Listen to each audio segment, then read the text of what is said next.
Good evening, Cameroon. Good evening, Africa. You're welcome to Prime on My Media Prime TV with me, Kum Leonard, for presentation.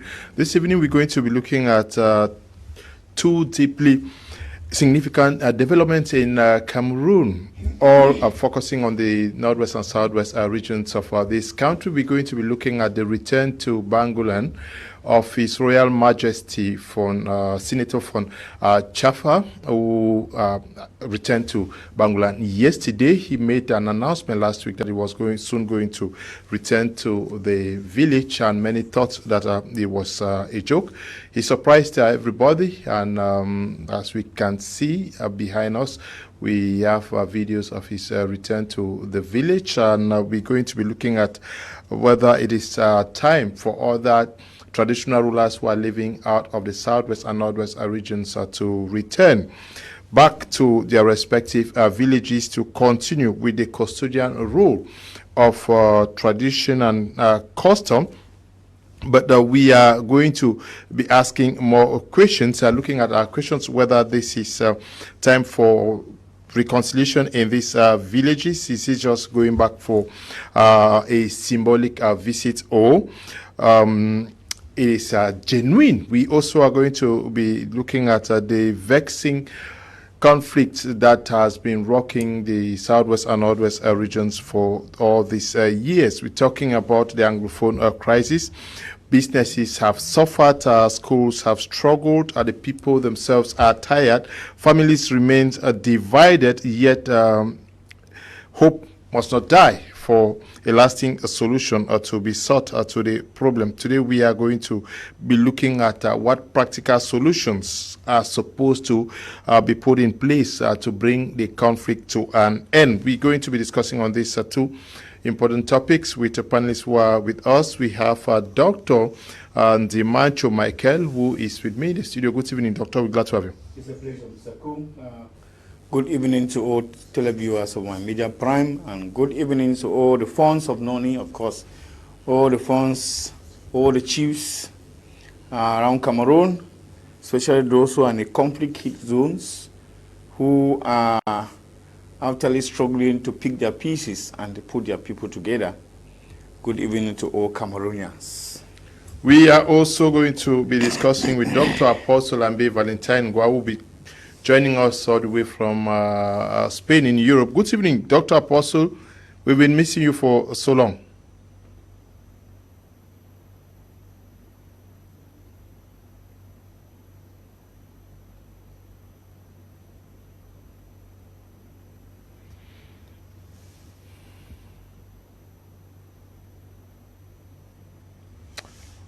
The network is bad. Don't know whether we're going to be able to have him on. But Eli, anytime he's there, let me know.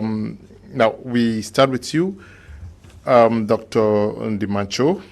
Looking at the return to Bangolan of His Royal Majesty Fon Chafah, and a good move? Yeah, a good move if you take into consideration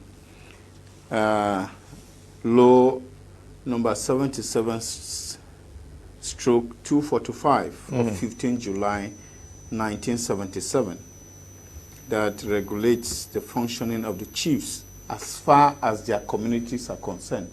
Then you will say actually that it is a good move, because when you look at that law, which of course was amended and supplemented in 2013, when you look at that law, you understand that the traditional rulers, the Fons, the chiefs, of course, they have a very, very important role to play in their communities. Not just as auxiliaries of administration. Auxiliary traditional rulers are considered as the link, the spiritual link between the people and the ancestors or the gods. It is very, very important for us to make this point clear, because in Africa, when we talk about traditional rulers, we think about metaphysics, we think about the spiritual role that they play in their communities. And we think that when a traditional ruler abandons his community, it is not just about physical abandonment, it is also about spiritual abandonment. In that case, we think that the gods too turn their backs on the people, because one of the things that they do in their palaces is that they pour libations, they appease the gods. And in addition to that, traditional rulers are those people who are supposed, according to the 1977 law, are supposed to translate, pass on the message of the administration to their subjects, which is very, very important. Because we understand that if the authority of the traditional rulers is still something to go by, then we know that they have a very, very strong voice, a voice that resounds, a voice that is listened to, and that their authority is undisputable. You will understand that nobody asks the Fon questions. Once the Fon speaks, he speaks truth. And once the Fon speaks, it is like biblical. So a Fon who deserts the palace, who deserts the village, goes out and stays for long, is in another way bringing the people to an untold suffering. And if we look at what happened to Fon Chafah for this past above 10 years that he's been out of the palace, you realize that there have been a lot of wranglings in the village, because the Fon is habilitated with power to solve disputes, organize marriages, pay poor libation, and all that. So you see that there's a sign of relief for him coming back to his palace. And when you saw that poem, that fanfare that was exhibited by the people of Bangolan, it is understandable for those who know a culture. We see this as a people who were hungry for their leader, for the people who had been starved of their leader and of traditional execution or exhibition of traditional link, spiritual link that they had to the gods. Because there are some exercises, traditional exercises, that if the Fon is not there, those things would not take place. So we understand with the euphoria that went with the Fon Chafah going back to the village, and we think that this link shouldn't be cut again. Okay. What does his return symbolize for the people of Bangolan and the wider Northwest region? I think it is significant for a wider Northwest region, for those who saw the photos, and of course, they are there at the background when you were introducing the program. The Fons who are out of their villages would understand that why they are out, the people are hungry for them. Mm-hmm. It calls for some nostalgia. Yeah, a lot has gone wrong. Yeah, a lot has gone wrong. Mm-hmm. Because when Fon Chafah was in Yaoundé, it appears as if, okay, nothing was happening, and that as if the people were just, they didn't care or whatsoever.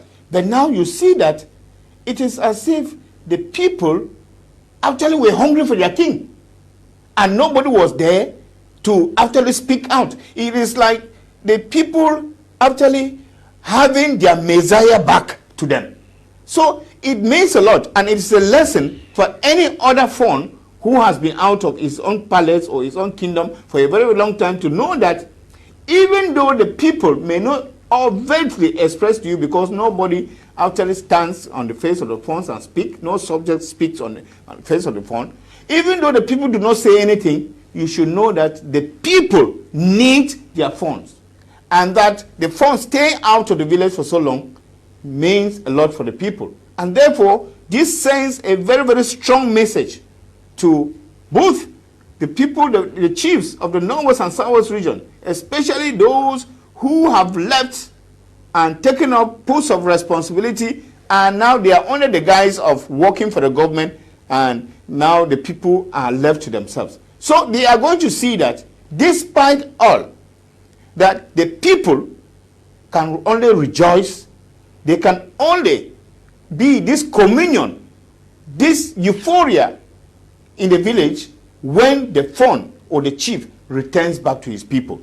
And these are the chiefs that, especially a Fon that was duly chosen, a chief that was duly chosen, the people need him. Because when you choose a Fon and a chief, as I said, it is not just about the spiritual part of it. It is also about development. Because when you look at the law and 15 July 1977 law about the responsibility of the Fons and the chiefs you realize that it is not just about pouring libation, it is also about economic development, it's also about the social development. And it is also about, bringing about unity and solving disputes in the villages. Can you imagine what went wrong for the past 10 years that the fund was not in the village? A lot went wrong. And therefore, if you look at all of these, the responsibility that the fund incarnates as far as the leader of a community, of a village, then you will know that it means a lot for the people. Yeah, for the case of Bangolan, we've seen persons actually come up in the name of the kingmakers or guardians of the tradition of that village, do some libations and traditions, stating that if Fon Chafah were to come back to the village, he will not return alive. Is this a test to see if actually that actually carried any weight? Mr. Leo, one thing I know about the tradition, especially that of Dongrafi, is that the tradition is not a joke. It doesn't lie. The tradition doesn't have eyes. The tradition is sacrosanct. The tradition is strict. And therefore, they didn't even need to say that.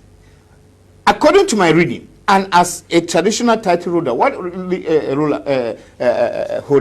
I know is that if Fon Chafah goes back, and there were a lot of things that he desecrated about the palace, a lot of things that he went against his calling, a lot of things that the gods and the ancestors did not agree with him upon as he stayed out for so long, it is a fact. Fon Chafah, the fund is going to have it very, very hard on him.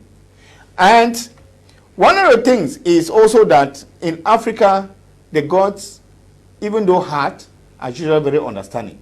That is why we used to talk about libations. And so one of the parts of the libations that we do is about sacrifices.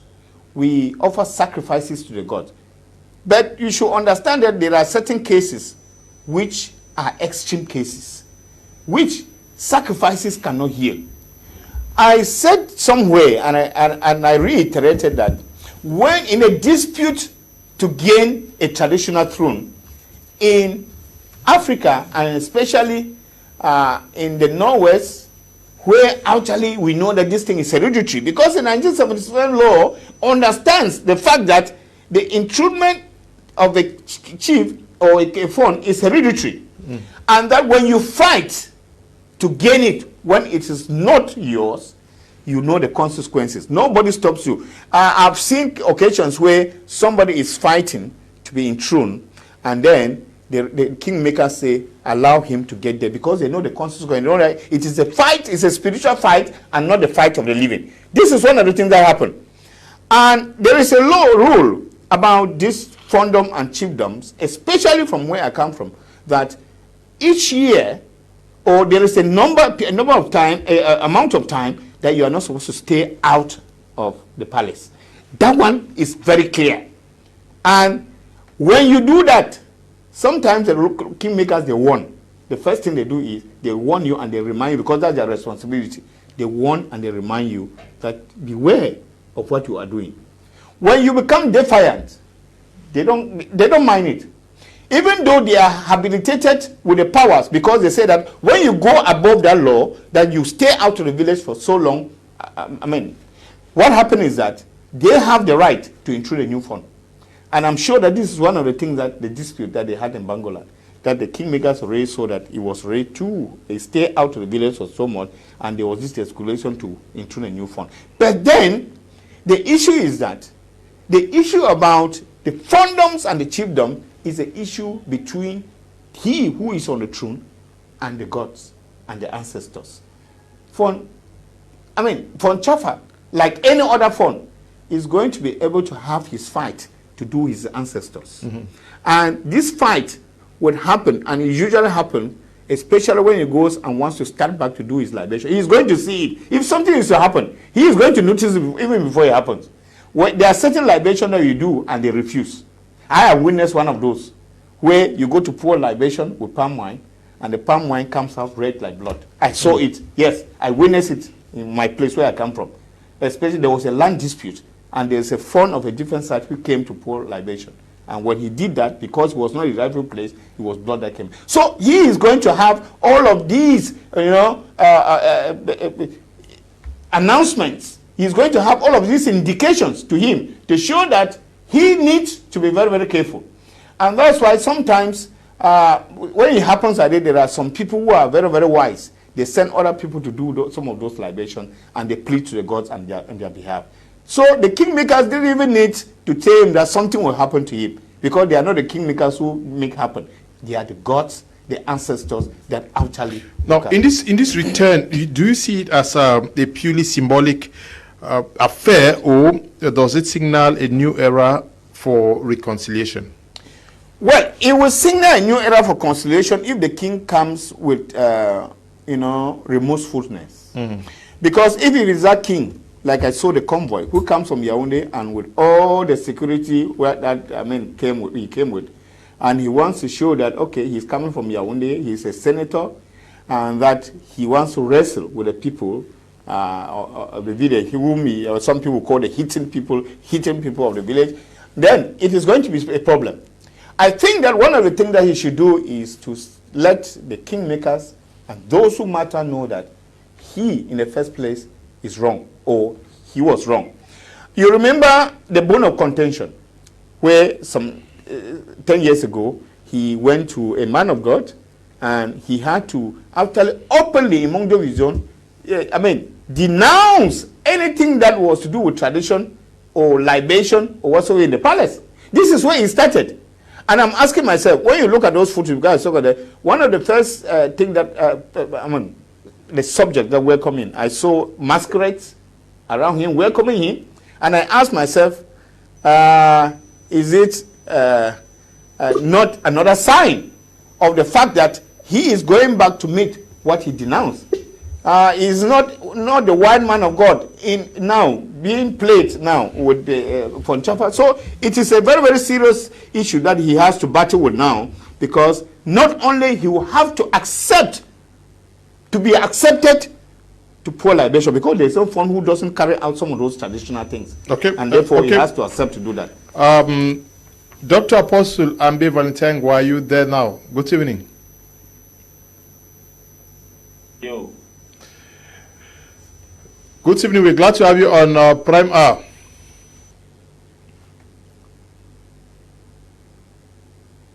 Good evening, Ricardo. Excited to be here. And your first reaction when you saw videos of His Royal Majesty Fon Chafah going back to Bangolan, is actually in the village, and now how do you react to his return to the village? Mr. Leo, I think the Chafah has done what of him, and he has not done a miracle. He has just done.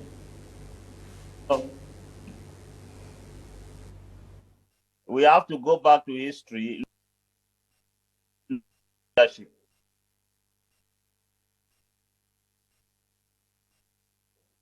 Power was given by the British colonial masters.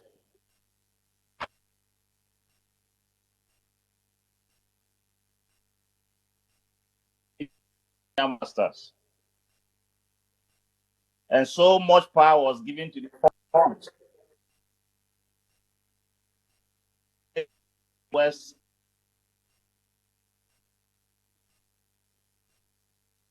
Because Fons were like demigods to their. Fons were the ones that stood in between the people and the government. And Fons were those who stood in between the people and the gods. So they played a dual role within the people and the ancestors. So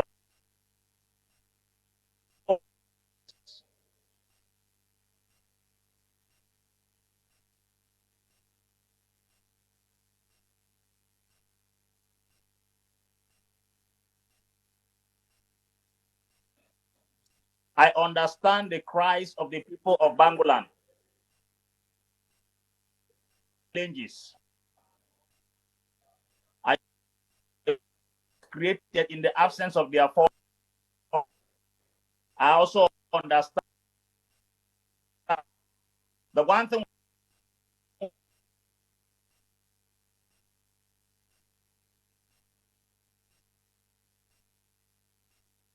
that governed that land of Bangolan. And I don't think the constitution of that land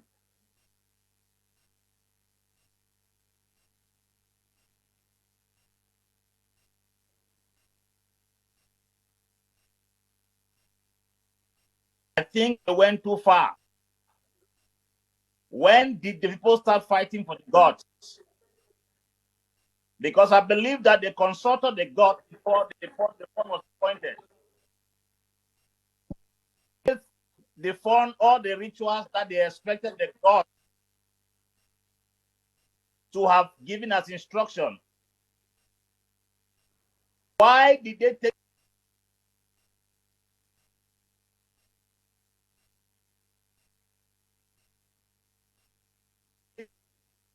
It was in their place to consult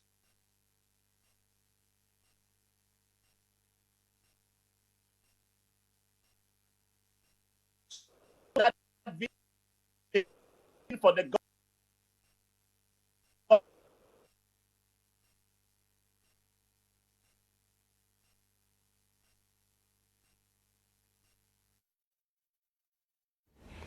Okay, the internet connection is not the best, but we will continue connecting to Dr. Apostle Ambi Valentine Goa to see how we can continue this discussion with him. But he's raising an issue here. He says that maybe the population took it too far, because if the gods are truly powerful, the gods will act like you said earlier on. Yeah, exactly. That is why, to me, I see that some people are just overzealous. They just wanted to create some incidents where it was, well, people must act because they act through human beings. But I'm on the opinion, and I insist that they didn't need to go very far, because the gods needed to act. If their Fon was chosen through the appointment or through the proposal, or it was, I mean, the gods actually revealed to them who their Fon was, and they enthroned him, Fon Chafah, then they were supposed to know that it is the fight of the gods. It is a fight that they are not supposed to indulge into, but to leave the fight for the gods. It's very, very important. So I realized that some politics got into it, and that is why the thing even went offhand. Now, there is a camp that say, okay, because you are CPDM and you are exactly to tradition, and you know, now they took tradition now as, you know, as their main center for argument and for political and whatsoever. So because for someone to get something, there is always a way to pass through to go through. Maybe there was no other way in which they could actually hang on. You also understand that we are talking about the return of the Fon to Bangolan. We are also aware of what the crisis has done to so many Fons who were haunted. We remember that even Bangolan, which is the neighboring village in the Noon division, has witnessed attacks from the separatist fighters. Should these Fons have been haunted at all during this crisis? Well, I do not know why the Fons became utterly a target. I'm asking myself, or is it because many of these Fons, because of course we must say that they are not all the Fons that were being targeted, because we have Fons that remained in their palaces. But is it because some of these Fons actually started playing partisan politics, that they became the targets of the voices or of the Ambazonians and whatsoever? That is what we want to believe. Because, and as I said somewhere, that I said, the issue of getting into partisan politics, hanging effigies of political parties or leaders in your palaces created issues, and that people were just waiting for a trigger, and the trigger became now the Anglophone crisis, where people just loosened. And, you know, there were a lot of conflicts in the villages, and people didn't know which way to get through to start or to strike. And now when the opportunity gave its ugly head, and the opportunity now was the Angfong crisis, people now had to indulge, and they settled their scores. So that is the thing, because if that is not it, I'm asking myself why the funds were bone of contention. Because, and another thing too, I remember in my village in Noni, one of the things that we get to know is that when I am found in the administrative setting where the GO is, you have other funds who are in the other villages. I realized that when the funds who were there come over to the administrative unit, the boys, they think that they are coming to discuss with the GO, they are coming to... So it is just some kind of misconception. Yeah, but even if a phone is working with the administration or belongs to a political party and all like, we have seen phones in the BLM were killed. Yes, traditional rulers have been killed in the southwest region. In Jian, particularly, in Fako, some of them were kidnapped, they were killed. In the northwest, some of them have been killed. Has it actually changed anything? What was the essence of targeting them?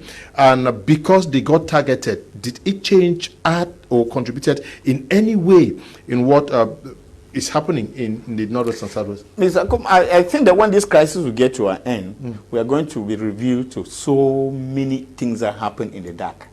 Because it is not just because these phones, I mean, did one or two things that irritated somebody, and then they felt that they were for the, I mean, now they gave them a bad name, and then they hung them.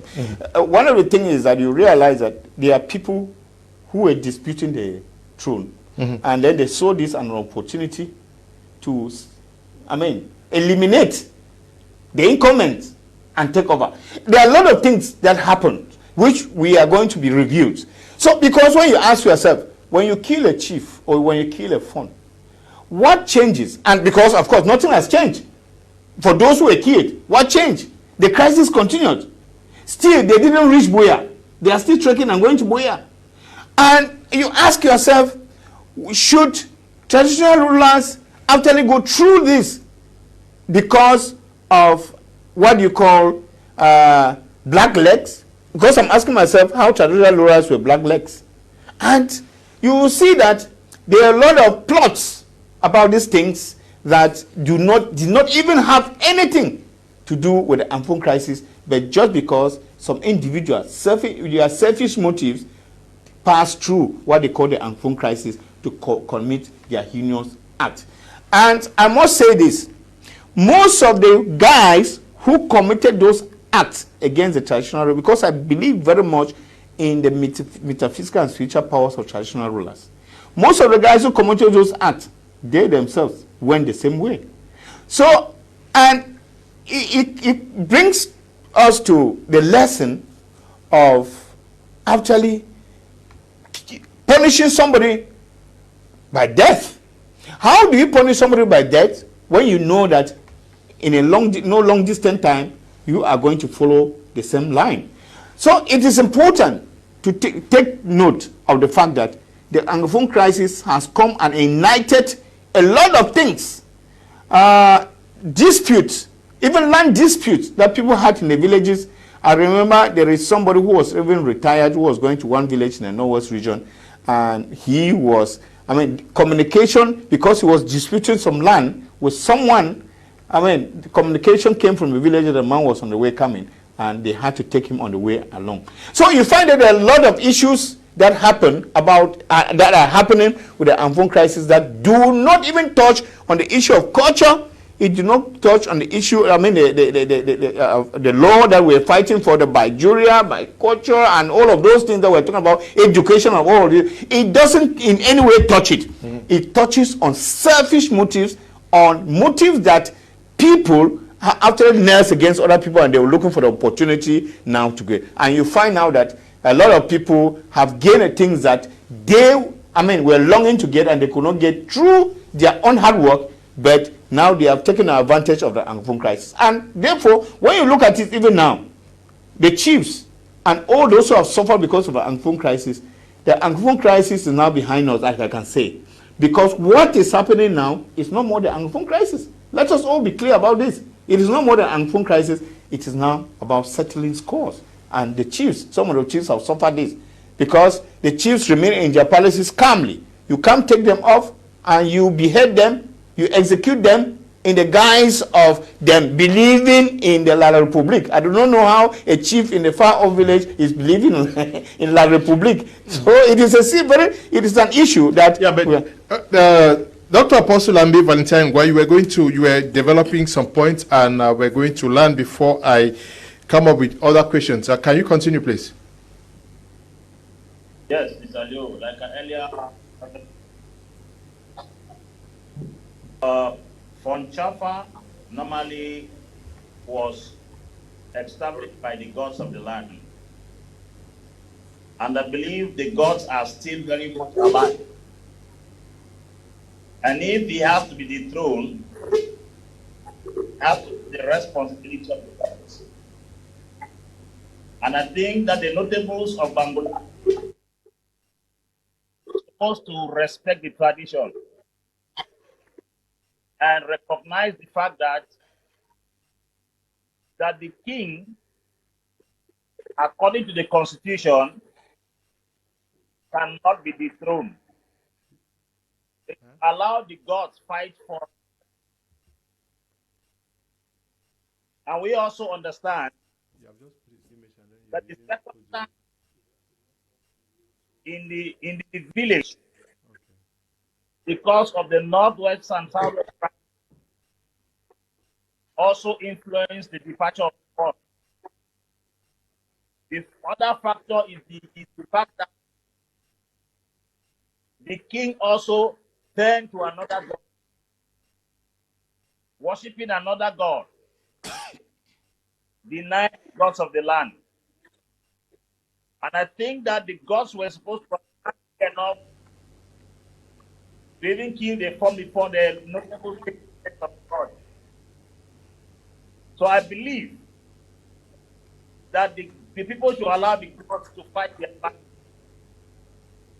As for the Fon, we may blame him that I don't see money on him, had to secure his life. We have seen scenarios where Muslims gave their life to Jesus and their lives were at risk. They ran away. So I think the Fon staying in Yaoundé was a means of security. But I also admire the fact that when they dethroned him on camera, he came back on camera and spoke in a very humble manner. That is decency. That is honor. And the boldness that he has gone back to the people shows that he actually loves the people. Let the people consider their Fon, accept him back, reconcile with him, and then rebuild the community again. Because it will not be that easy to dethrone the Fon. Since it is not only the Fon and Takum but that established Fons nowadays. The administrators are the ones who invest funds. That's why the Bangolan Kungopa and the Fon is dethroned. Why when they say the Fon is still Fon? That is the paradox. The Ngumba House says Fon is no longer Fon. Yaoundé says Fon is still Fon. And you know that the battle of the gun is stronger than the libation of palm wine. So I think these two parties should come together, reconcile, and then forge ahead to build the kingdom again. That's my first submission for today. Dr. Apostle, what is your take on the targeting of the traditional rulers in the southwest and northwest regions in the wake since the start of this crisis? Were they to be targeted at all? Of what importance has that been? What have they achieved in targeting them at all? And is it time for others to also queue behind Fon Chafah to return home? Mr. Lowe, you and I were witnesses when it started. And we all saw how it started.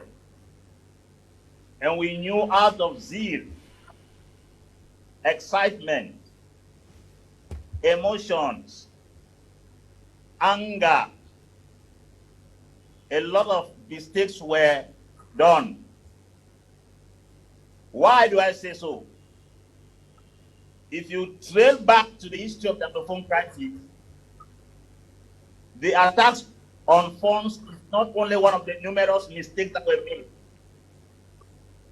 The first mistake, they told us that children were called from school, that UNESCO will block the school here. We believed it. It was a lie. They also told us that the United Nations is coming in 2 weeks to stop the crisis. We believed it. It turned out to be a lie. They also told us that there are foreign sponsors called to help Anglophone. We believed it. It was a lie. We were also told that in no distant time to give our independence, because we are going to activate resolution 8. We believed it. It turned out to be a lie. Why those lies were gaining root? Children were dying. Militaries were dying. Houses were burned. Businesses collapsed. The innocents were caught in between the crossfire. Innocent children lost their lives. Our beautiful Northwest region became dilapidated. Those lies were told and we believed them. And one other belief that when we target the fund, we will also gain independence faster. Now the days are going by, we finally realize some of these things were lies. In addition to that, any fund that did not support their view became a victim. Now we are almost 10 years. What is the outcome? What is the result of all these lies?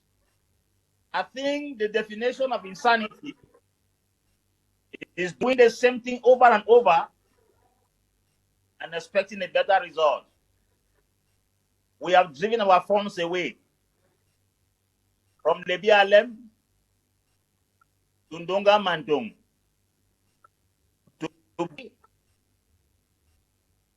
to Santa. We have driven all of our funds. We have not yet gotten independence. Is it not rational for us to call our funds back, to reunite our communities, and begin to mend the broken pieces? Because sending them away and thinking because they did not support us, they were black legs, green legs, yellow legs, blue legs, finally have come to realize that they were just standing on the place of humanity. They didn't want to take sides. So let's restore our funds back. Let all the funds go back home and start building their communities again. We will appreciate for Nabumbi, my phone who never stepped out of the party. We will appreciate the fun of come, and we equally appreciate the rest of the funds in the Northwest who stood with their people. And we are calling on all those who left their palaces to go back home. One other thing that has adulterated things in the Northwest is that our funds and chiefs are more of political and international life. That is where the challenge is. And that's the more reason why it seems like the administration is stronger than our God. So we call the funds to go back home and restore the dignity and the pride of their people. Yes, Mr. Liu. Okay, thank you very much, Dr. Apostle Ambi Valentine Angwa. I'll come back to you, Dr. Nimancho. Now, some of these chiefs are still not returned, and some are still out for the Northwest and Southwest. Some are still living either in Yaoundé, in Douala, or other places. How do they muster the courage, like Fon Chafah has done, to return and also make those who are hunting their lives to understand that they are in no way responsible for what is happening, and that there are other things to do than chasing after them? I think one of the things that the funds who are out should think, what should pull them back to their own fondoms, villages, should be the fact that when you are a fund, you automatically become a father. And you are a father to all the subjects of the village. And that when you leave your subject, who are your children, and you stay out of town for a very long time, you are reducing or you are turning your subject into orphans. Yeah, but what if some people are coming after your life? You know, everybody fears the gun, eh? I think that any fund who has the people at heart and whom the people love, the people should be ready to defend the fund. We have so many of them who actually were threatened and who stayed back. Why? First thing is because the people protected the fund. When you become a fund, you do not ensure your own protection. Your own protection is ensured by your subject. If a fund is out of the village thinking that, okay, he's running away from his own children. Because let me tell you, what happens in most of these villages is not that some boys come from other villages to commit these acts. It shows that the funds need to go back, call for dialogue, call for a reconciliation from the people. I know the kind of suffering that some funds went through and how their lives were threatened. But I think that some of those things had their reasons. We have gone down 10 years. 10 years is a long time, and I am sure that many of those hardliners who committed those acts against the funds are not still alive. And I think that the funds can be able to pick their pieces. I think that the funds can be able to call their subject and speak to them, reconcile with them. You think Fon Chafah is going back because he thinks that the environment is very free for him? Fon Chafah is going back, and you know the ground is very slippery for him even now, knowing that he was even threatened, and not only by the kingmakers, but then even the boys were threatening him. And going back now shows that he is ready to lay down his life for his people. Because this is what happens when you are a leader. When you are a leader, the love that you have for your people sometimes blinds you to do certain things for them that you, within your own means and power, you could not really do. So I think that the love for the people should push the funds to go back to their villages. One thing that I've realized is even that most of these funds who have gone out of the village, it is as if they were waiting for this kind of opportunity to go out of their villages. Some have built mansions out of their villages, and they are living in those mansions. And I'm asking myself, when you provide yourself such a beautiful Acadian life out of your palace, home from the village, and you're out of town, I'm asking myself, what are their plans to go back to your villages? But I think that all is not lost. From the programs run by the media, from the programs, from the civil society, from the NGOs, from the Village Development Association, 10 years down, we have been able to speak, and I'm sure that a lot of things have changed. Because even the threats that we used to have on many funds, those threats have reduced. This is to show that what? This is to show that just as Fon Chafah is going back, he is going to be able to talk with his people. Other Fons who were threatened can be able to go back and talk to their people. It is very, very important. Time actually wipes out, time solves some of these issues. And there is no reason why a Fon who is supposed to be the link between the people and the ancestors, the people and the gods, would think that he's fleeing away from his own life. Because one of the commitments that you take as a Fon is to fight for your people, is to defend your people. Yeah, but we saw almost 11 traditional rulers who were taken in Fako. They were taken hostage. They were kidnapped by the people we know. They were kept for over 2 weeks. One died with them. One actually died. Then the others underwent very difficult times. I know of one who, after that incident, left. He's now living in Kribi. He does not even want to remember what he went through. And we also know of the situation of a traditional ruler, a very renowned traditional ruler that was in Ikondo Titi. He went for worship. He was pulled out of the church. He was not away and gunned down in front of his people. We know of chiefs who have been killed before their people. Helpless. How do you defend a chief or a Fon with guys who have guns?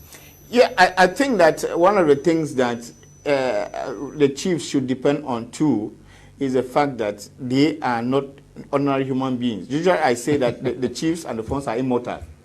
The chiefs and the Fons are immortal. And therefore, they should enjoy their immortality, knowing that they don't die.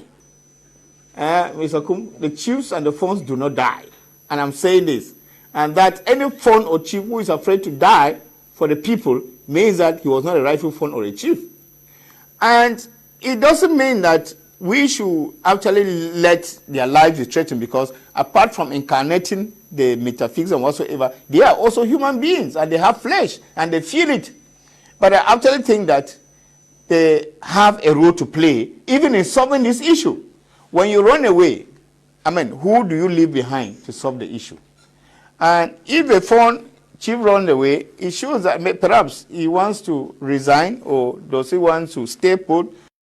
If you do not want to continue ruling your people, I think the best thing is actually just to let go the throne. You let go to the throne, that abandoning it and getting somewhere else and leaving your people, orphans, as we are saying. So we think that the Anglophone crisis has gone to extremes. That's one of the things we are condemning. It has gone to really extremes, and we think that 10 years down the line, what happened in 2016, a lot of people are regretting.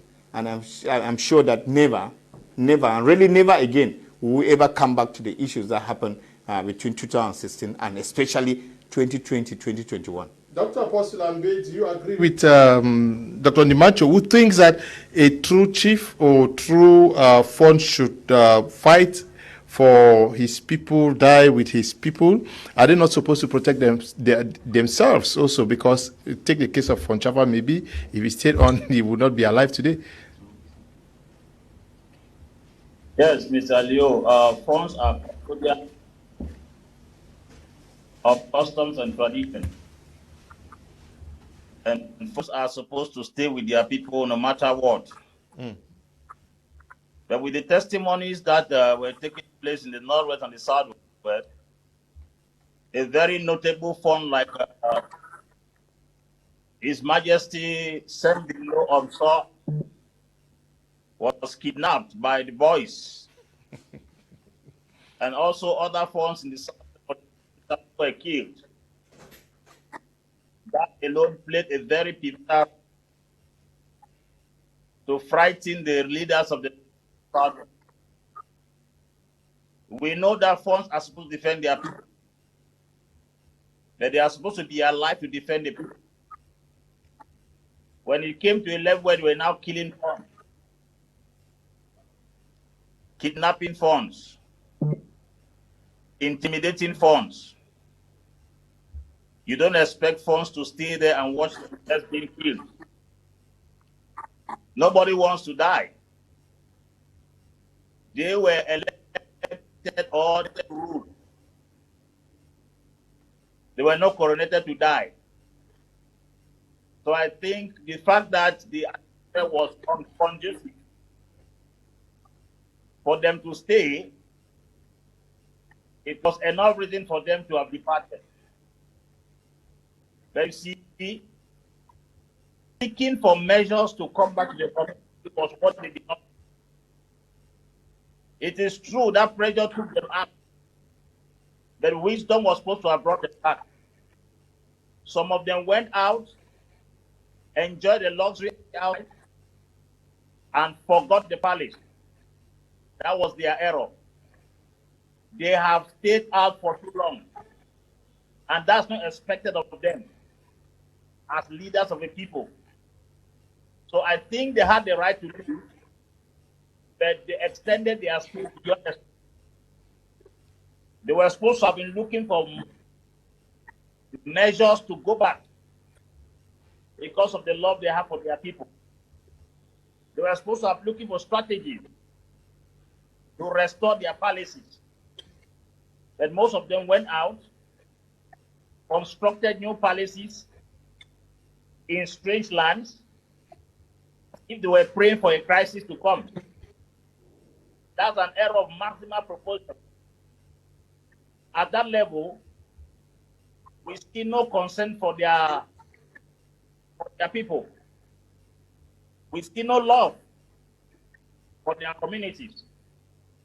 Because a true soldier who runs after a fight won't fight again another day.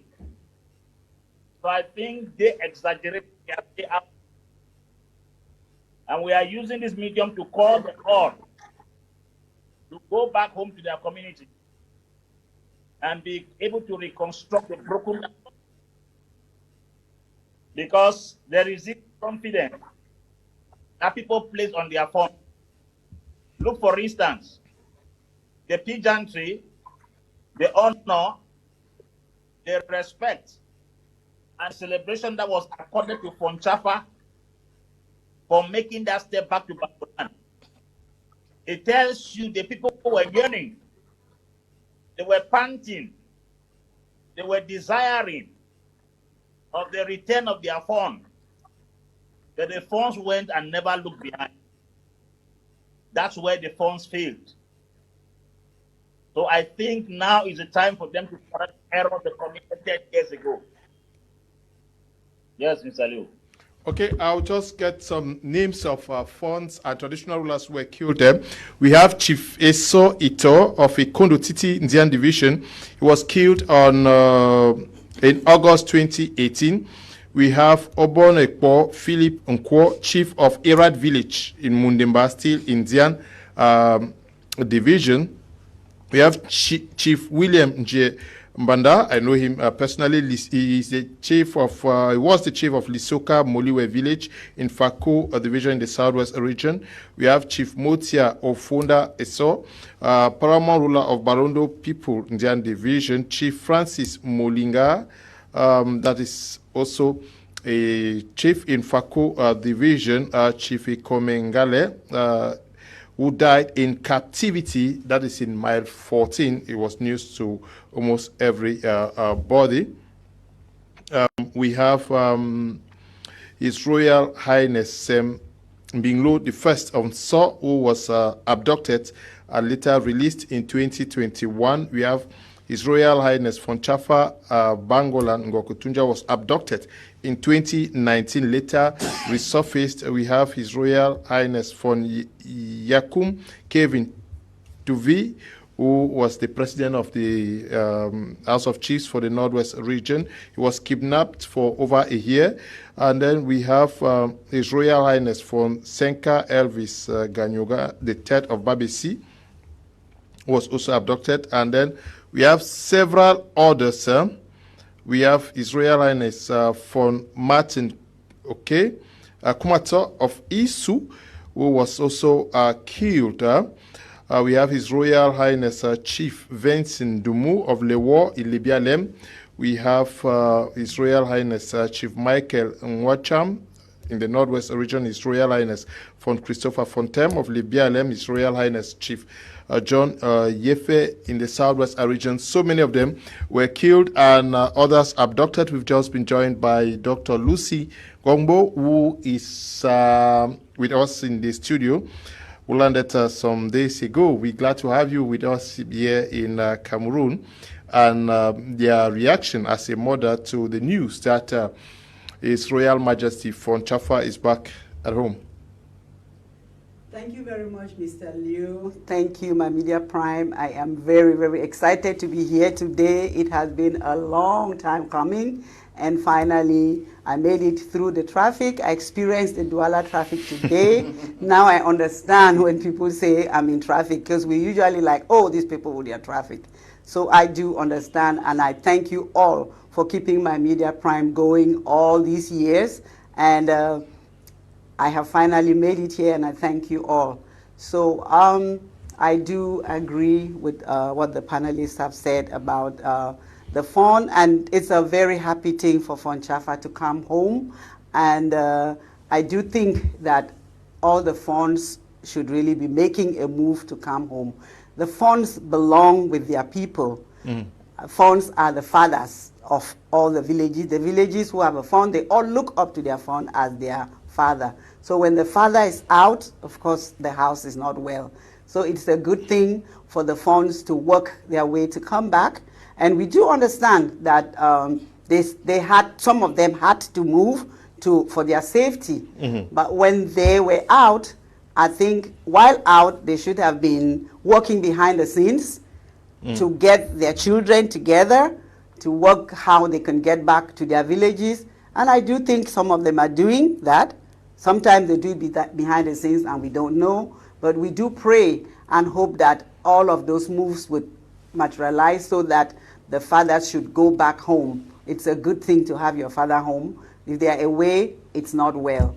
And I do also understand that when the Fon is in the village, he is the father of all the children. So if you are a child of a CPDM or a child of SDF or a child of SCNC, the Fon is your father. If you're a Christian, if you're a Muslim, if you're a Buddhist, if you are somebody who doesn't know about God, the Fon is your father.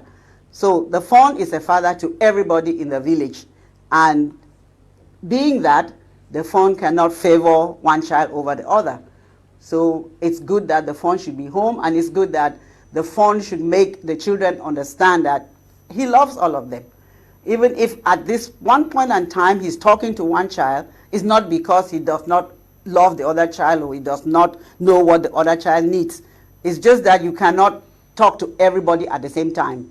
So I think sometimes there's a lot of misconception too in our communities, in our villages.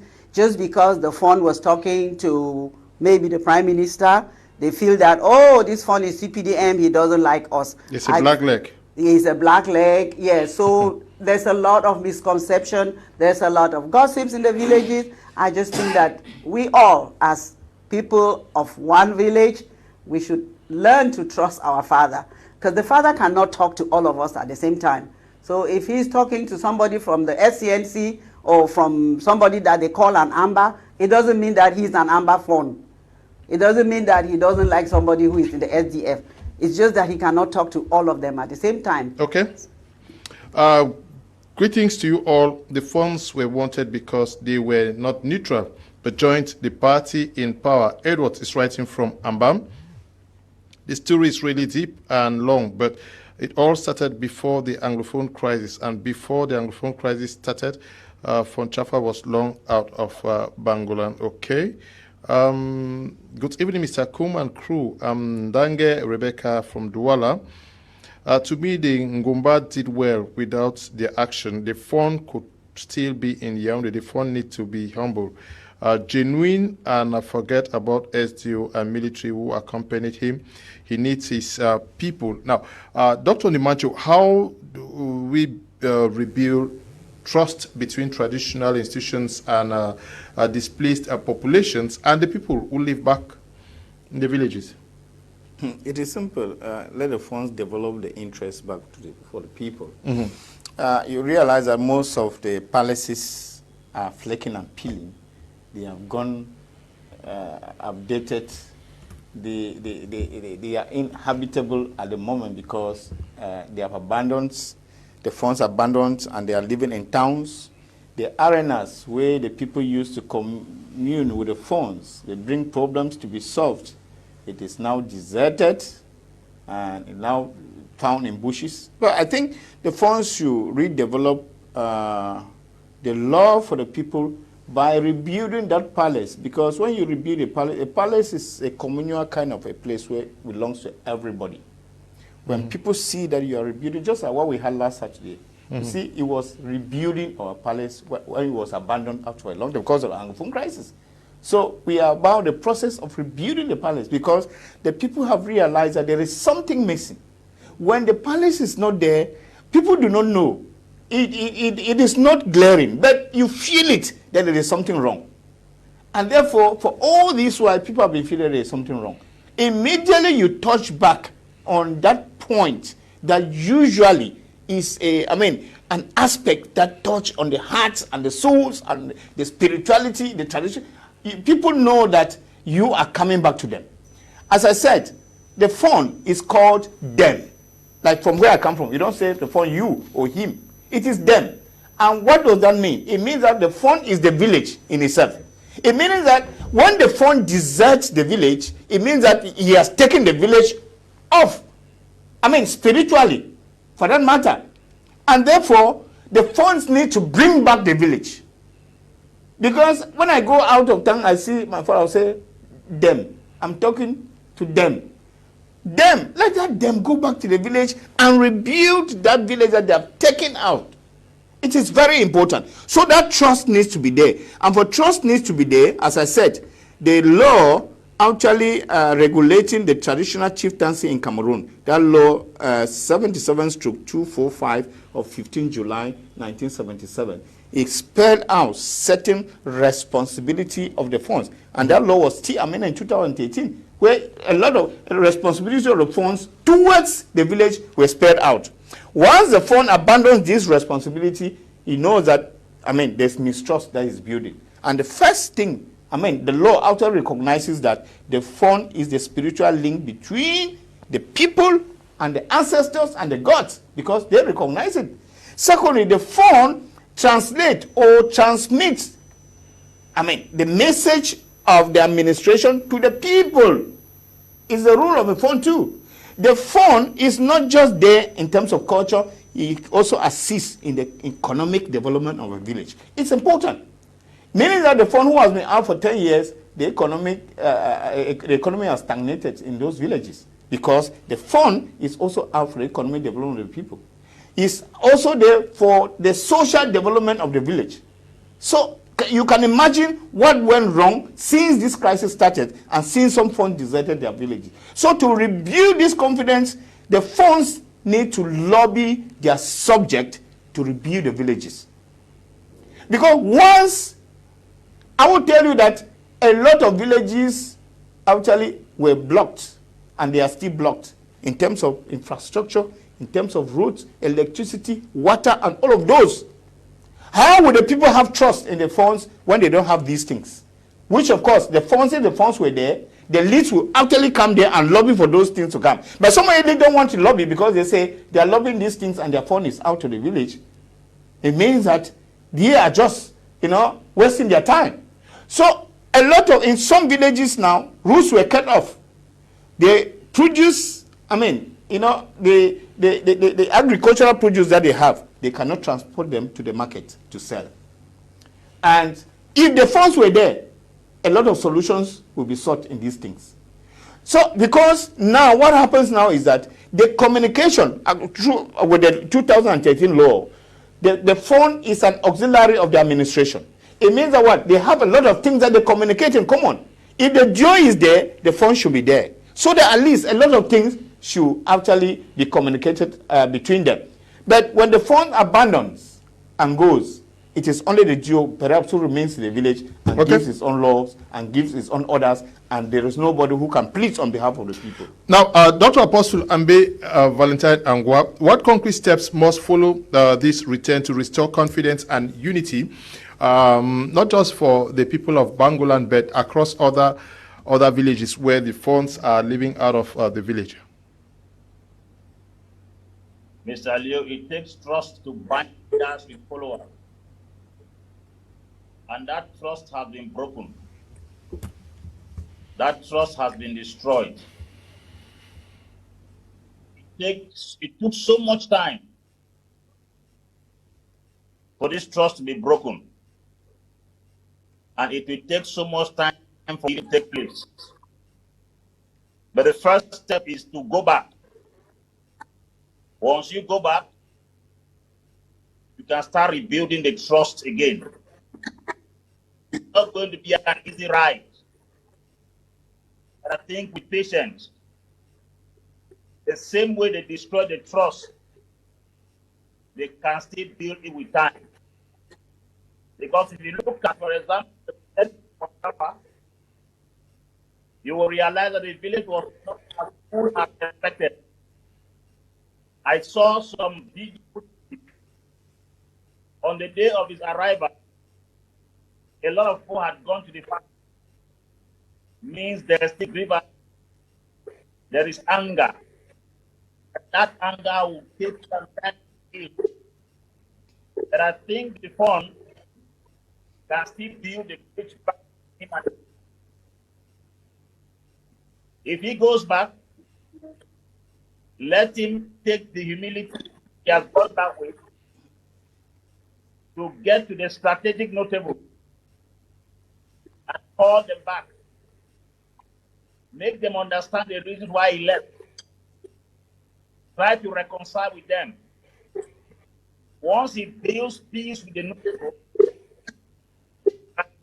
and the masses. I think if every form uses this strategy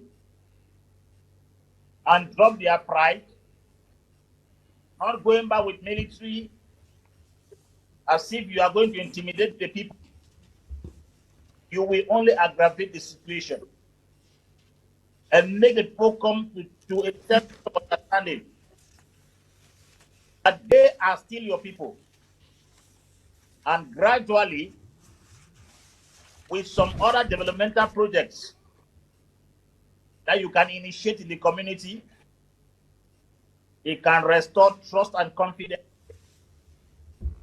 The second thing is that, particularly for the case of Fon Chafah, it is not just the Anglo. It is a battle between Christianity and religion. And I think he needs a lot of wisdom in order to manage this particular crisis. I want to say this. It's true that Fon Chafah has given his life to Christ. His approach in establishing Christianity in that place was radical and wrong. You don't force a people to worship a God that you are in. You were not forced to worship that God. You were convinced to worship that God. You could also take some time to convince people so that they come on the same page.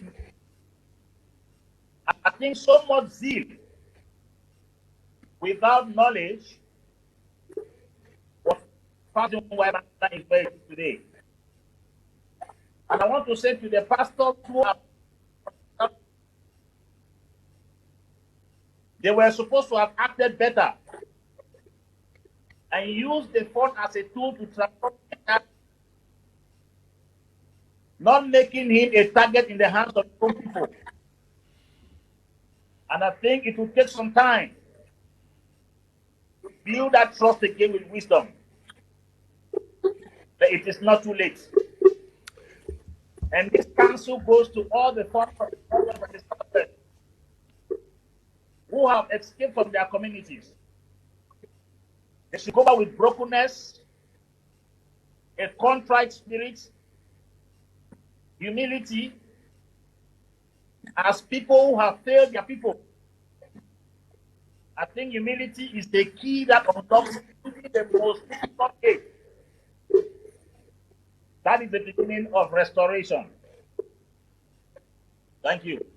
Okay, Dr. Apostle Ambe, I will stay with you for the second part of this program, which has to do with after years of conflict and ghost towns in the Southwest and Northwest, how can lasting peace be restored in the Northwest and Southwest regions?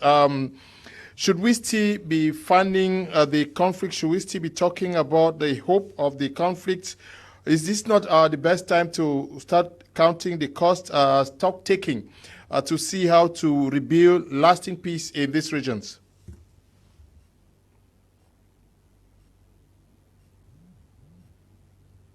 Different gospel as far as Christ is concerned. To me, what we have lost so far, even if we gain their independence, it cannot be paid for. The independence is not enough to pay for what we have lost.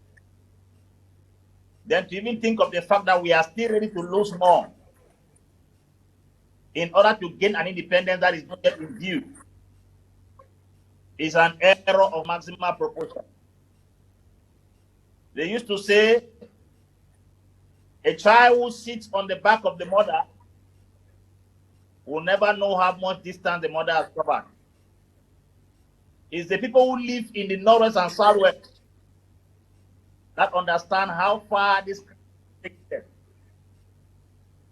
The people who are on the field are the ones who are carrying those who are abroad. They understand the pain and the distance, not the ones who are sitting in abroad and giving instructions.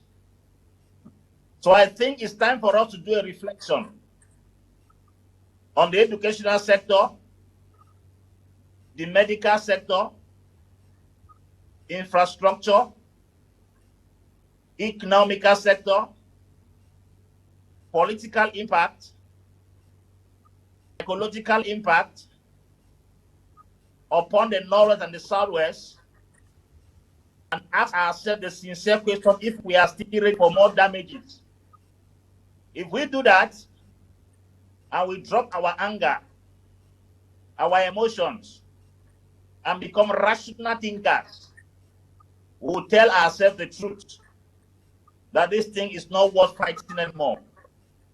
My sincere counsel to my brothers and sisters from the North and the Southwest is that there are many ways to catch a rat. If you try to give the rat into the seat and it doesn't die, give it trap. So if you ask for 100 and they give you 50, take the 50 in your hand while waiting for the rest, the remaining 50. Because a bird in the hand walks two in the bush. That's my sincere counsel. Because if you look at typically, they are even starting repairs of some roads in the Northwest. These are things that could not be done in 2018. It tells you that the fire has gone to a certain level. And I think those who are not traveling or plying the road, they can see the importance of those roads. And I think that if we can restore back peace and the joy we used to have in the North and the Southwest, it will expedite economic, educational, infrastructural, as well as other departments of the two regions. So for me now is the time for rational thinking, analytical thinking, and not sentiments anymore. Yes, Mr. Liu. Thank you very much, Dr. Apostle Ambe Valentine Ngoa. Just to note that you are not in the country, that's why you're coming in through the means that we're using. Dr. Lucy, now, what is holding the peace process back? I think there's still a lot of anger, Okay. a lot of misunderstanding, lack of communication, and again, the absence of the natural leaders that we were talking about. So I think that because our structure, our country is set up, and we have all these village structures. All of us belong to villages that have natural leaders. So some people came as leaders to impose themselves on our people, and then the natural leaders were pushed to the back. I think that as it is happening now slowly, if the natural leaders come back together and start this thing of communication and dialogue, I think that the funds of the different villages need to be talking together. There are some funds that are ahead of the game. I know the people of Bali are working hard to restore peace. Now there's Fon Chafah. I know there are other funds who are already a little bit ahead of the peace process. I think that if all the funds come together, do some kind of collaborative talk and how they can work their different villages to come together and again re-establish that trust and build the trust in the villages, because that's our natural setting. Somebody like me, I'm here, I'm not in my village. But, you know, I can't see my phone. But if I could go to my village, other people can go to the village, sit and talk to all the other members of the family in the villages, that trust will be rebuilt. So I think that if we go back to our natural settings with our natural leaders, and then, as the Apostle said, the level of distrust, the level of hate, the level of miscommunication, which is each as an individual. Because peace, love, understanding comes from within. If you don't have peace in your own mind, you cannot give peace to somebody else. If you don't have love in yourself, love in your mind, you cannot give love to somebody else. So I think each and every one of us should start developing that aspect of peace, internal peace, love, understanding, and then you can lend a hand to the people around you to develop that peace. Because that's what we need. We need love. We need understanding. We need communication. Because I think what happened was a real breakdown of communication in most of our communities. And there's hearsay, there's gossip, there's propaganda, and people, it's easy to pick up the wrong things. Wrong history, wrong this, wrong that. People pick that up and they stay with it, they're angry about it. So if we start breaking down those barriers of misunderstanding, miscommunication, developing our own internal peace, I think that's where it would begin. And we have our natural leaders also coming together to stay strong and say, we're here to lead our people once more. They should come back home. I know it's difficult, but they should work towards it. Come back home, develop that trust with their people again, while the people are also working on themselves. We have our pastors, we have the churches, they're also doing their own part, trying to build the Christian community, the imams trying to build in their own communities. I think every leader working in their communities together will come back as one, and one good community that we used to be, and move forward. Dr. Dimacho, practically speaking, where should this process start? It should start. Who holds the biggest responsibility? Of course, what should I say? All of us, those who are found in the villages. I don't want to look at the elitist group. Because the elitist group has failed us. And we neglected, especially during the Grand National Dialogue, we neglected those who were supposed to be involved in this thing. And they are those in the grassroots. They are the ones who hold the key to this thing. They are the ones who have become very used to the new normal. And they are the ones who know what actually happened. They are the ones instituting even most of the things that are happening there now. You imagine that what we call today as the ghost town on Mondays has become a very, very new normal, that people are even fighting that it shouldn't stop. The people there have become very used to it. They are the ones who harbor those who are causing the havoc.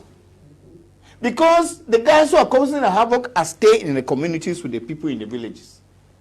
They are. And like a world leader said, We will not distinguish between the perpetrators of the act and those who harbor them. I think that those who live in the villages, the local people, hold the key to this. If we can be able to discuss with them, like I heard the head of state talked about community dialogue. Community dialogue should touch on those people. Let us discuss with them. And as we said, and as I said somewhere, I said, if we are asked to vote, those who represent the different villages, you'll be surprised of who they will vote for. They will not even think about those big politicians or big, they will not think about them. They have people who have become very, very lovable, powerful in the communities, who people are looking up to, and who can be able to broker the deal. So what we will need afterward is just the link between these people and those who hold the power in Yaoundé. Because we need that. Because left only to them, there is nothing they can do. They need to negotiate. And those in Yaoundé should know those to negotiate with in order to broker a deal. And it is just simple. Let me tell you, one thing I've understood is that the people there are even tired of the thing. But it's just that they cannot leave it. They don't have any other option. If they are given a new option, they will go. I saw in some countries whereby one of the ways in which they took our youth who are indulging in this kind of act was to bring them out and even train them and give them jobs, or train them and inculcate them and bring them into the security operatives. It is also important because I realize that most of these guys, I know of two from my place who absconded and joined the military. They wrote the exams. It means that their getting into that thing was not really because they wanted it. It's because they had no other thing to do. And I heard they are even now the one pinpointing the camps where their other friends are found. It is important that there's no magic one about it. It is just a simple thing that we get to each villages and discuss. Because they know where they are found, and they know the bone of contention, and they know what is happening. The people in the villages, they know. And that is why when we're talking about the funds will have been those who have the high hand in doing some of these things. If actually fondoms and chiefdoms were still, and lamidas were still what we had, they should be able to, they will look up to, the villages, they look up to, in the early days, when something was above somewhere, they went back to the palace to report. So I think that the villages, they should be able to identify the people who now, after the funds left the villages, you think that the villages are dead? They are not dead. The villages are functioning so well. It means that what? There are people who are making the villages to function. We can use those people because they are the ones who have taken up power, and they are now, trying to negotiate things in the villages, they bring about peace in the villages. It is important. So there is no magic one. It is not an issue of those who are now, like those who are waiting for the community dialogue so that they should vote for money, let them go spray in the villages. People want commissions. They want commissions to be formed so that they use money. They go to the villages. Now the people in the villages have known that this is what is happening. And when we saw what happened even during the elections. When they went for campaigns, they went hiding. Many of them stayed in the Janamare. Those who went to my place, they stayed in the Janamare. Those who left from Yaoundé as elite, they stayed in the Janamare. They didn't get into the community. Yeah, and they came out, and because people were scared to go vote, they came and did what they did, stopped all the thing, and went them back. Many people went to the village and didn't see their relatives because they are afraid. They don't want to come out. So, and we think that those who feel free to circulate in the villages are those to be used. And now we can say, Yaoundé, these are the people in the different villages. When this crisis started, there's something I learned from them. They started issue they call county by county. Yes, and that is where they succeeded there. We can do a counteract of that thing.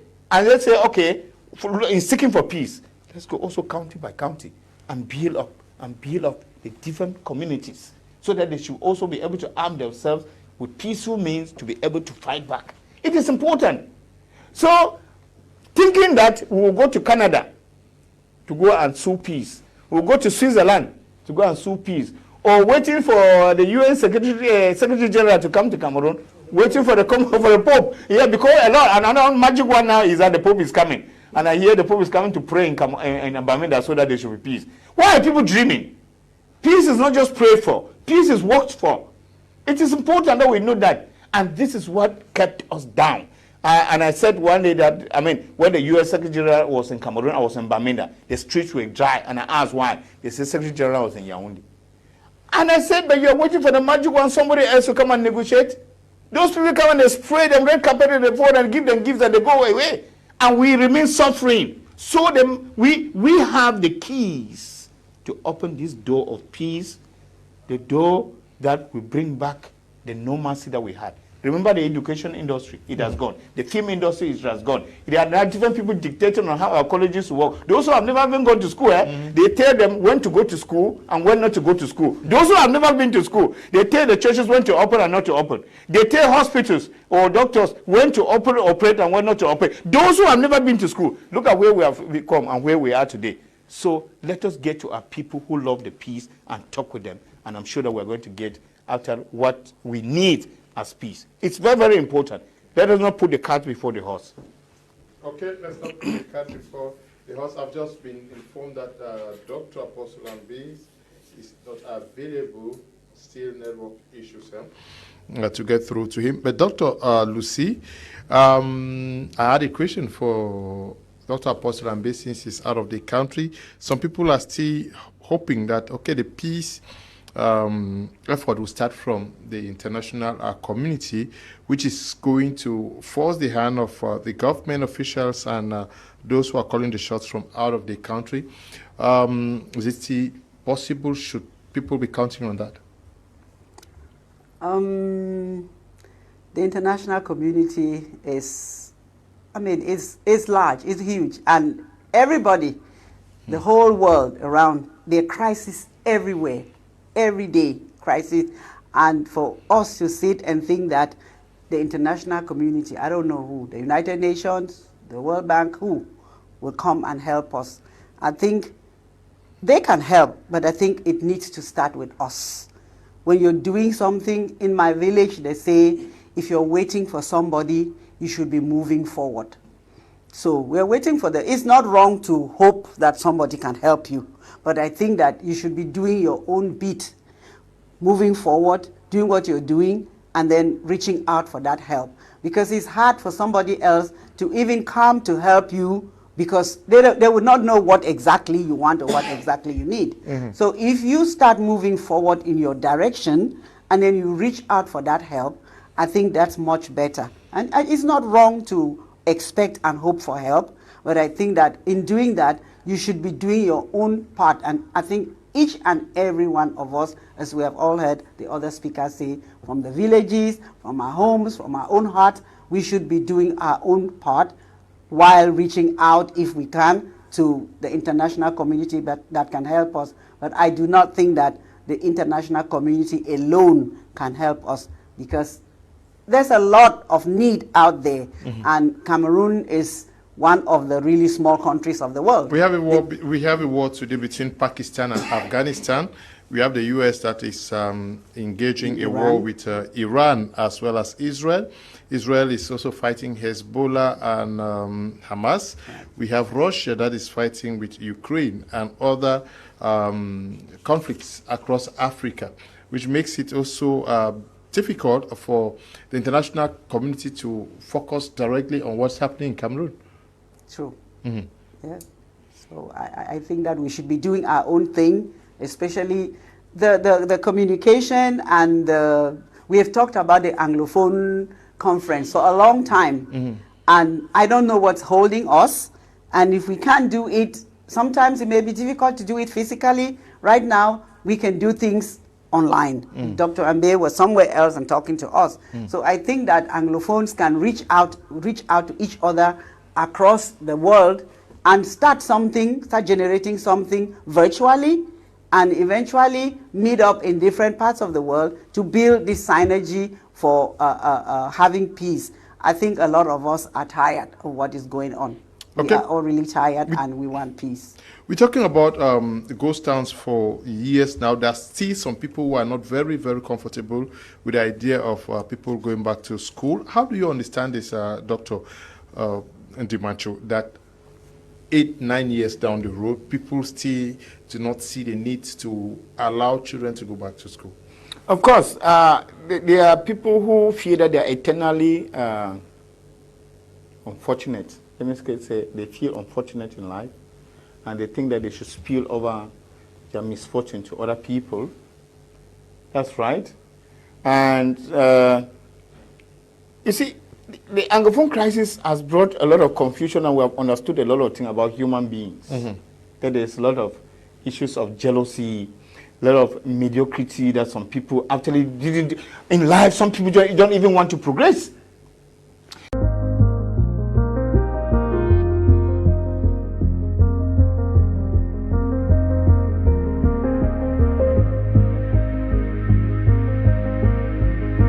Without working. Yes. People now know that their weekend goes from Friday through Monday. Yeah. And when for them, they are so comfortable with that. They do not know what that causes to the government and to the state and to all of us. How do we think that? And I think when this crisis started, and they said they were going to suspend, the UNICEF was going to suspend the school year in 2017. That was, and a lot of people were happy about that. That the whole year children will go to school, they will not even have certificate, they will not write. 2017, it was validated. 2018, it was validated. 2019, during this time, some people left their children at home. Or some people deliberately didn't continue with their education. And before they opened their eyes, some had gone. Because if you were going to school from 2016, 10 years now, you will have been the highest level of education today and doing a lot of things. So some people sat watching, thinking how the UNICEF will come and cancel the school year, thinking how the UN will come and then move Pobia in power, thinking how this will come, thinking how that will come, and nothing was not coming. Now, before they opened their eyes, they had lost everything. And that is now why you see now that it's no more the Anglophone crisis. It is now the grievances of those who didn't achieve during this period. They are now revenge or going against or going for those who were doing something.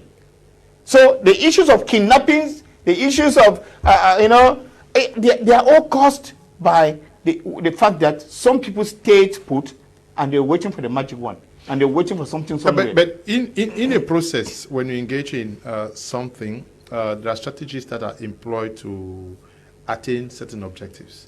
Now, what is the Ghost Town achieving for the course, for the Anglophone course? Originally, what the Tasangs and the All did and the Agwabala did about the Ghost Town was that they wanted at least the government to see that they have the commanding power as a civil society and that they can order and the people will believe in them. That was the original, that was the raison d'etre of the Ghost Town. Just to let the government say, well, we will say that because they gave warnings, and they said, the last day that they said there will be no school on Monday. Remember, it was not as if it was going to be a 10 hours, was going to be something. Yes, it was something was just going to, they just wanted to flex Moses for some few days and then get it off. Now, when they announced that they wanted the government to see that at least they have the commanding power on the people, they did that, it worked. The people too, okay, they took it upon themselves. They did the next time, it worked. And they were expecting something from the government to act. That since the government has seen that they have this commanding power, maybe they were expecting that the government would actually yield into some of the issues, which of course I still feel that the government yielded to after some time. Yes. Yeah, but they were not patient or they were not visible to see. They didn't have the clairvoyance to see that, yeah, that's what happened. And now, because the people had taken good of one of the ghost towns on Monday, the time now they wanted to say no ghost town, the people could not listen any longer. It means that at one moment they were no more in command. Right. So the ghost town now became an issue of the Ambas. Because the Ambas now came and took the team from them and now started commanding the ghost towns on Monday. It was no more the civil society that was commanding. So that is how it came about. That it came about because there was a reason why they instituted, but they didn't have, the strategy on how they started and how they were going to manage it to stop it. That is where they failed. If they had the strategy of stopping it, they would have stopped it long. But they didn't have that strategy. Just as we started a war, we didn't have the strategy of the war. You know, the war now became, there is nothing that after that we had a strategy to project and see that after 5 years, if this is not met, or if this is met, we are going to reduce the way that we are, or after 10 years that we are today, this is what we are going. But we didn't have any strategy. You know, just now the thing has been abandoned to, and that's why Minister Tanganji will talk about the voices in the bushes. It has abandoned to them. And they're just doing whatever they're doing with it. In the bush, do you have schools? In the bush, do you have hospitals? In the bush, you don't have churches. So they just institute their laws of the wild. That is it, and that is why we are suffering today, because they do not know anything about good roots or don't know anything. Dr. Lucy, do you, at the beginning of the crisis, we talked about independence, the objective was Boya, and then others said two-state federation. When you look at the Anglophone crisis today, do you have a feeling that people know where we are going, how to end it, how to engage either the international community or any instance to force an end to this? Not at all.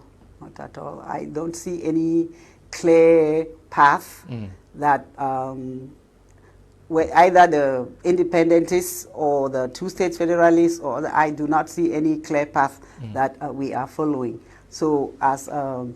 Ndimancho said, it has been abandoned to the bushes. And I think most of the people are actually trying to come back to the fold, because this thing is out of hand, it's in the bushes, and the bushes, they have no, actually they themselves really don't have any command of what they are doing. They just, you know, from time to time, they come out, kidnap 2-3 people, go to the bushes and get some money. There is no plan for anything. There's no plan for separating, there's no plan for federation, either 2-state or 10-state. There's no plan for anything.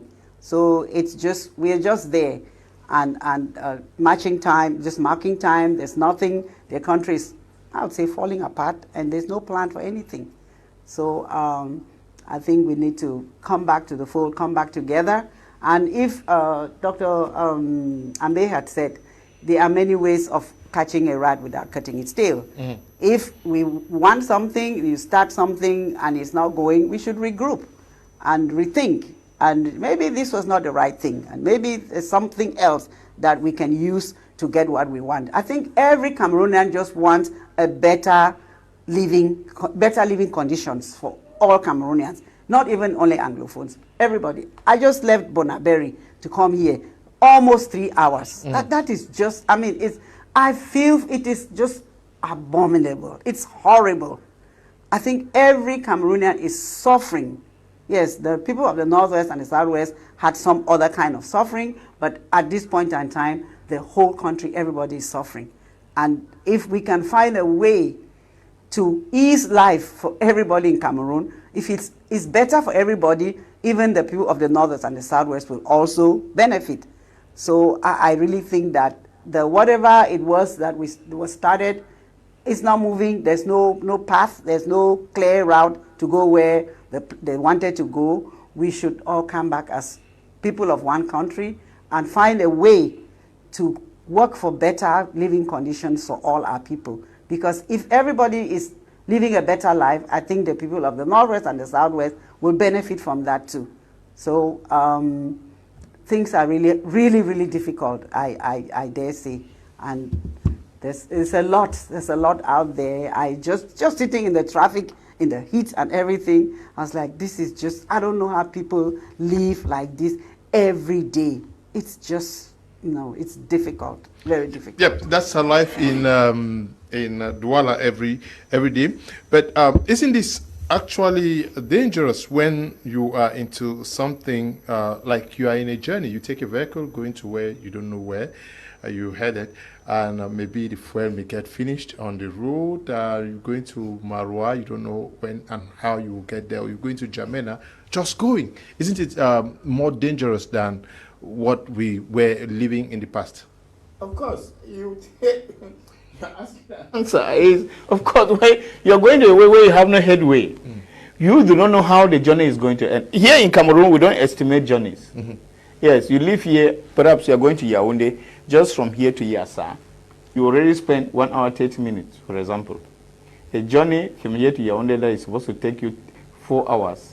You find yourself spending 6 hours or 7 hours because of the little hitches on the way, either the potholes on the way or the traffic that you get. So, and when you are blind about what you're going to do, this is how you're blind about your future. This is how you're blind about planning for the country. This is how you're blind about planning for your family. This is how you're blind about planning for your own life and the future of your children. This is what happens. And then you find that the priorities that you set in life, you get confused about them. And either you don't even set the priorities on the way because you are dependent now on faith. Because when you live in a country where everything depends on faith, now you yourself, your own life too now, you begin to depend on faith.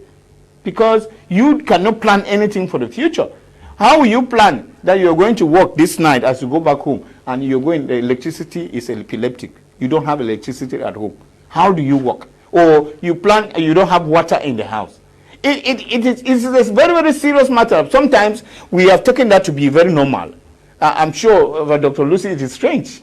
And somebody came the other time and a friend came and then there was outage. And then she asked me, when he goes like this, how long does he stay? I told her, just stay, you wait and then you tell me how long he stays. This is what happens. You just get used to the normal. That certain things that we produce electricity. We build dams every day. Membele, Longbanga, you only get the big names. And I keep telling them, we Cameroonians and my mother in the village only doesn't want to hear about Membele or Lompanga. She wants to see this bulb shining in the house. This is all. Those big names are for what? So you talk about construction, the Cameroonian is in chantier. But yet, every day, people go through this kind of suffering to get to work or to come back from work. Imagine somebody who closes from work now and has to go back home. The stress of the day, and then you start thinking about going back home is another journey. So you find that a lot of people die now in Cameroon not because of even the living style or whatsoever. It is because of this stress. Okay, so it is an issue as we're talking about living an uncertain life is a life not worth living. We are looking at how to bring peace in the Northwest and Southwest region. The major national dialogue actually took place in Yaoundé. Recommendations that came out of it is they are being implemented, but not to the satisfaction of everybody. What practically should be done? Dialogue, another dialogue, or fast track what is being done?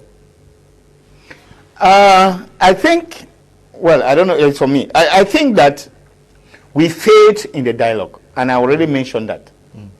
And rather than spending the billions that we spent in Yaoundé, which were for nothing because it was a failure, I talked about getting to the community and even spending less to talk to the community.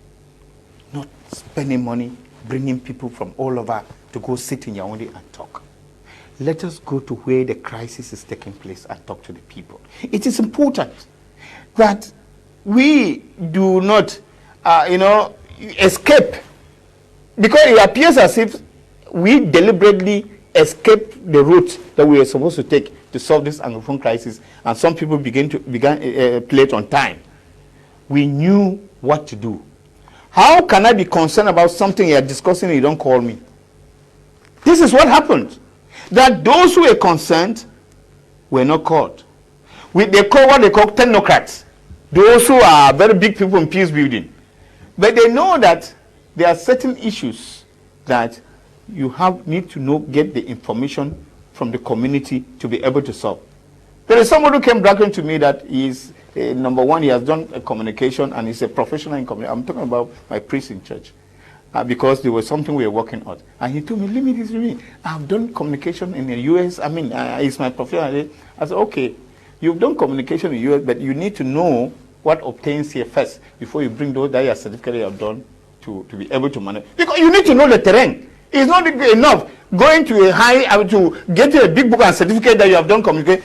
What you need to be able to apply it to the community, because certain things do not present themselves the same way. You can have all the formulas to bring about peace, but there are some particular ones, some particular things that you must touch in order to apply what you have learned. So we need to go to the